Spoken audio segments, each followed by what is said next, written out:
Ngayong araw naman ay samahan niyo akong magluto ng masarap na sweet and sour tilapia. Meron ako ditong 1 kilong tilapia. Pinalinisan ko na ito sa palengke. Timplahan lang natin ng salt and pepper. Lagyan na rin natin ng konting magic sarap. Gently massage lang natin ito sa tilapia hanggang sa manuot yung mga seasonings na nilagay natin. Mag-prepare tayo ng pan. Lagyan natin ng mantika. Then ipiprito lang natin yung kanina natin sinison na tilapia.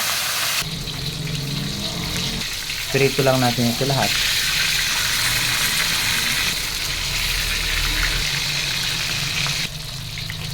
Then kapag naprito na natin, set aside muna natin at mag-prepare muna tayo ng mga kailangan natin.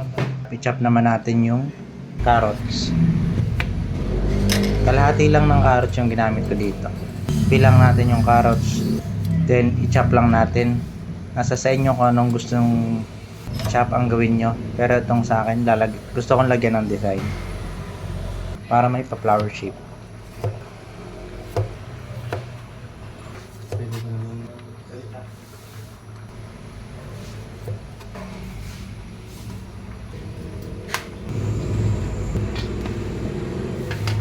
Meron ako ditong bawang at sibuyas. Chop lang natin.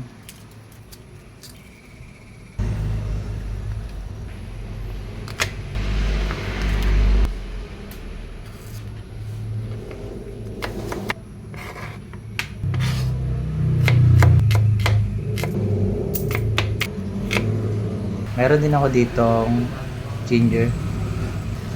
Chop lang din natin ng maliliit.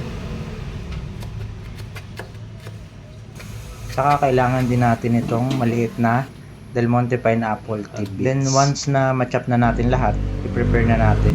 Dito sa kawali naglagay lang ako ng konting mantika. Then ginisa ko dito yung luya. Pinapula ko lang ng konti at sinunod ko na yung bawang. Then iginisa ko na rin dito yung sibuyas. Igigisa ko lang ito ng konti at isusunod ko na tong ginayat natin na carrots.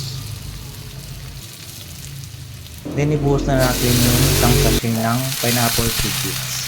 Lagyan natin ng 2 takal na tubig. Pag kumulo na, lagyan natin to ng 1/8 cup ng oyster. Lagyan na rin natin to ng 1/4 cup ng sugar.